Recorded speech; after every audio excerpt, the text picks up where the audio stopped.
Привет! Welcome to today's video. Last time I chose a pattern from the Russian crochet book, and while I chose the project itself, I still am not sure exactly where the pattern is. Especially since there seemed to be some sort of formatting irregularity with the book. Their attempt to save money made it more difficult for me. So this video, I don't think I'm actually going to be able to start it. I'll consider it a success if I'm able to actually find the set of letters that represents the pattern that I want to make. So in order to make this easier for me, since this was a library book, I have photocopied the table of contents. I know this part right here is the just all the intro stuff that I had to wander through, and I think this right here is where it starts the actual patterns themselves. Last time I thought I had figured out one Russian word, which I don't know how to pronounce, but it's this one right here. That's materials. So even with the nice formatting here, it kind of like splits out when there's like a new header. The materials themselves, I think, will also cue me into the fact that it's a new pattern. And then I'll just work on separating it into different projects. And then from there, if the photographer was nice, they included a full color insert in what is otherwise a black and white book. So I'm assuming these are from pictures I kind of saw here. And the pictures here, I'm assuming these are in the order that are in the table of contents. So I'll be able to kind of piece together what pattern goes with what set of letters. And then from there, I should hopefully be able to figure out which pattern belongs to my bear. Which may be a little bit more difficult on a page like this where there are 3 projects on the same page. I think this is the type of pattern, type of translating where you don't necessarily have to talk it through. I can kind of just work it out. So I'm going to mark this up and figure out what is what. And then hopefully from there, I will know what pages I need to photocopy in order to have this pattern. So yeah, I'm going to switch the camera angle and add some music to time lapse a little bit, and we'll be on our way.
One of my assumptions turned out wrong. Actually, 2 of my assumptions turned out wrong. So as I started doing this, and I ended, as I was going through it the first time, I had a feeling the bear was in this section. So I was quite surprised when I ended up with the frog up here. And then I still had a lot more left to go, which means I think I split up the project. I might split up the projects a bit differently. Well, I realized that not all the patterns are in the same order that they're supposed to be, according to the full insert, because the pattern after our bear friend was this guy. But when I go to that part of the book, the one right after the picture of the bear friend here is this one, which was the second doily pattern after the full color insert here. And the real first color one shows up 1, 2, 3, 4 pictures after that. And it puts like the bear, not the bear, it puts the owl and the strawberry into it, which are further down. So I'm just going to make the assumption that this is our bear friend here, this pattern. Even though I know not all the pictures line up, but it feels right. Especially since, I don't know, the weird 3 Yanka thing with this, like, I don't think this is necessary so much for the bear. I'm not sure what this is for. It feels like it'd be more for this, maybe. I don't know. The thing about it is, with that particular graph, once I start making the individual pieces, I'm pretty sure I'm gonna know what it is that I'm making. Because, like, if you look at our little bear here, the arms are smaller than the legs. So when I make all 4 of them, and then I make the like legs, the fatter things are obviously going to be the legs. Like, I know I got 2 ears and I got like some sort of nose thing going on there. I know I have that, yeah. So I think now the other really important thing I need to do at this point is I need to go to the beginning of a book where they explain all the stitches and write down what all those words mean with the pictures, because they were very nice, including these nice graphs. Like the other patterns, there is no nice little chart for our bear friend here. I'm definitely going to be reading thing. I chose the one pattern that doesn't have a graph. I wanted to make this harder on myself, apparently, right? So I think if I can figure out what the different words are for the different things in addition to all the different like patterns, I'll have a sense of, one, if they're abbreviated. Well, maybe, I don't know. I'm not sure if I'm going to be able to sense if they're abbreviated or not, but I'll at least start recognizing what the different letters are. I recently downloaded a Russian keyboard onto my iPad, and some of the things that stood in as letters really surprised me. It's like trying to type it in, and it was like, really? That's a small difference between the letters, but I'm sure any Russian person looking at English would say the same thing. So yeah, I'm gonna time-lapse that bit for you now.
got a better sense of what everything translates to now. Also, it's very difficult to write in a language where you're not even sure how to form the letters.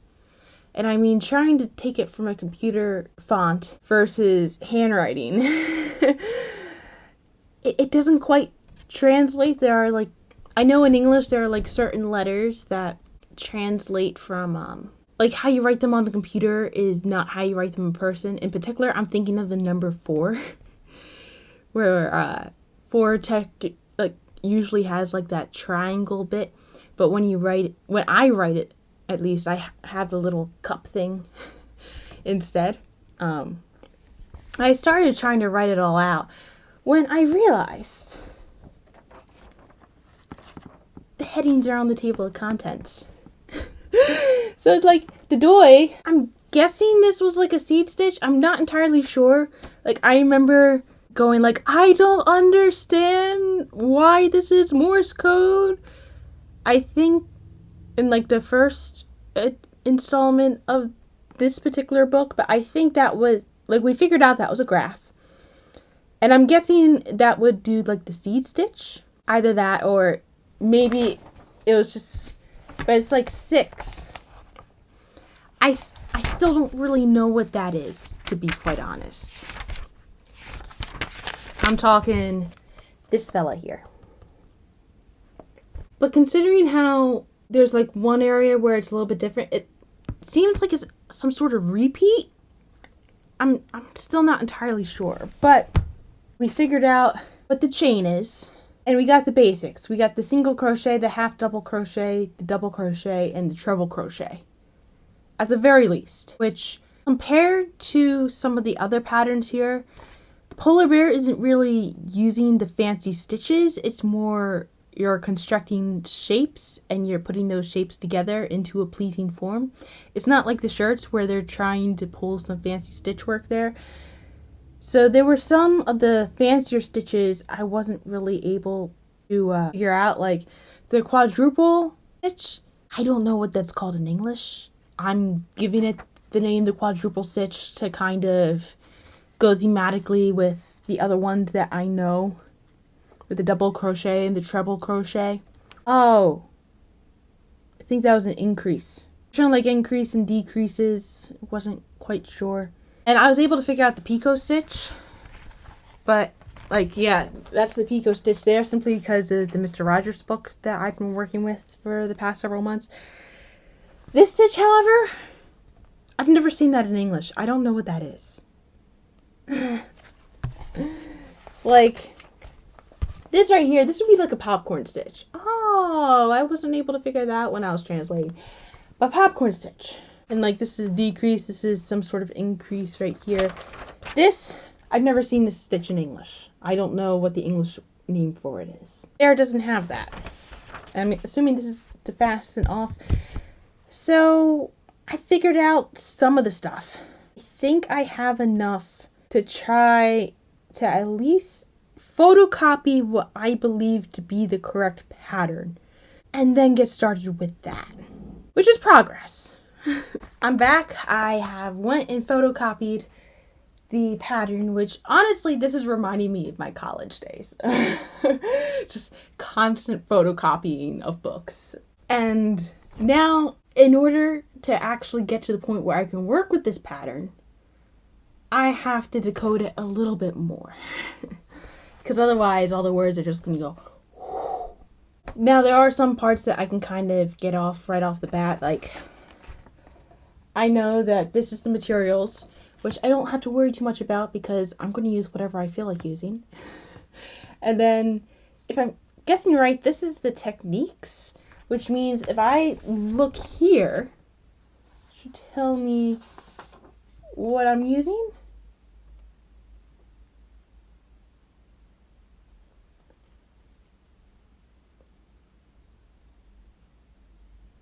No! Just my luck. The thing I could not understand is the techniques they say are being used here. The stupid graph is coming to haunt me again.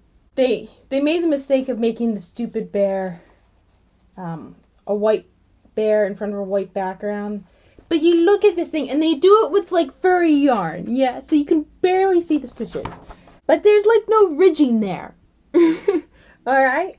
There's no ridging there. There's some ridging, but not any, like, rib ridging, you know? Not, like...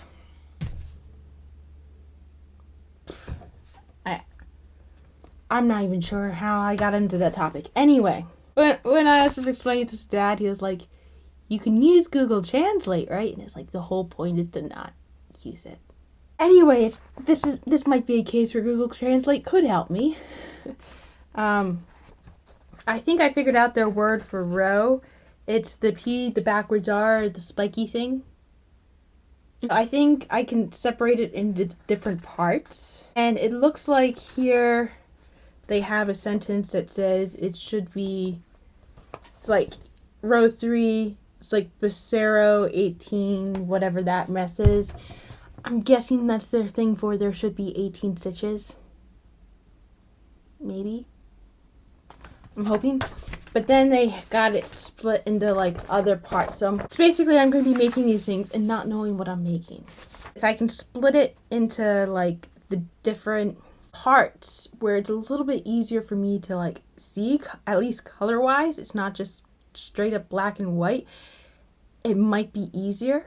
And the last thing, also here, like they've got a couple paragraphs here. I think when it gets to this point, this part is not going to be as important because it's telling me how to sew it.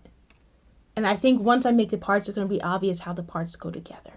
Yeah, the other thing I'm going to have to remind myself is that just because it looks like a 3 doesn't mean that it's a 3.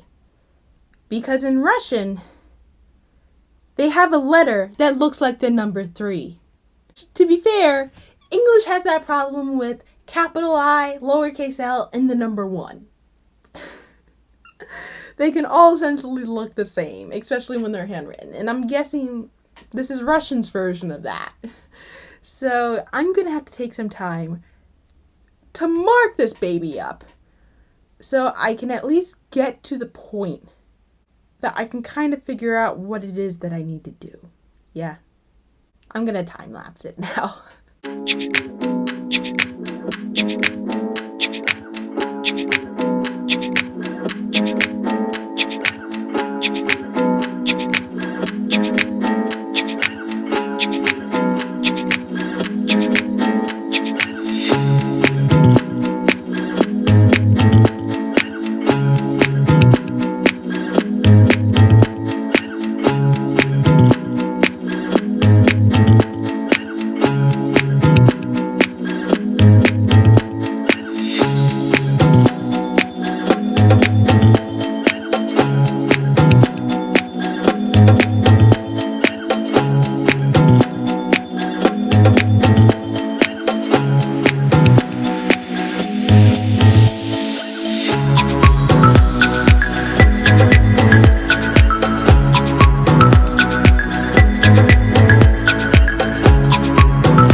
I just spent some time trying to figure it out, and I think I figured out what word, which is like the PA3 or some combination of that, is the repeat.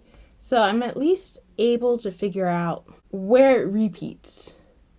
In a way, like, I think this word right here is the word for repeat.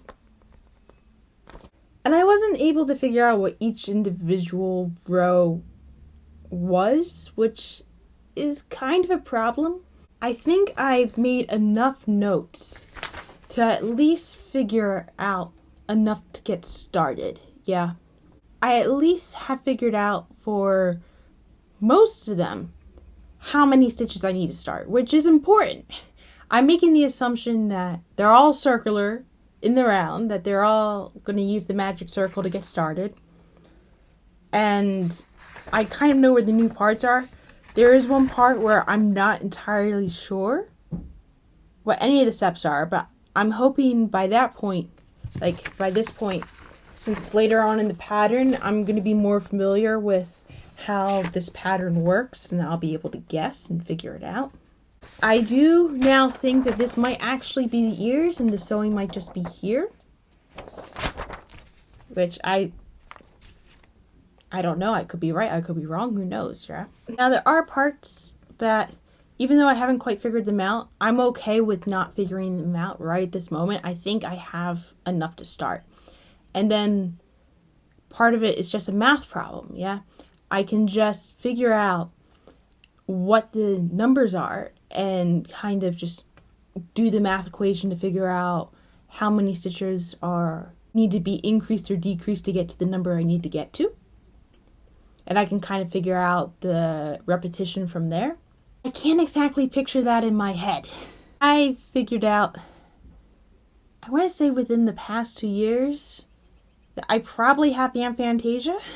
It's basically, I can't really picture things in my mind, which kind of is mind-blowing as a very creative person. Yeah, like, if I try to picture like an apple, I get like a faint impression of an apple. My mind is more like a computer without a working monitor. The only place where I actually see like images in my mind is when I dream at night. I do see images there. Yeah, I know if I try to picture that inside my mind without having something in front of me, it's not going to work. So I'm just going to wait until something's in front of me, and then I can kind of figure out, okay, this goes like this and blah, blah, blah. Yeah. Anyway, I think that's where I'm going to leave it for this video, and I'm going to actually start it the next time, because I know I did like something like 3 time lapses here, and that each time lapse makes a video a little bit longer, yeah. So, yeah, next time I'm going to actually start the polar bear.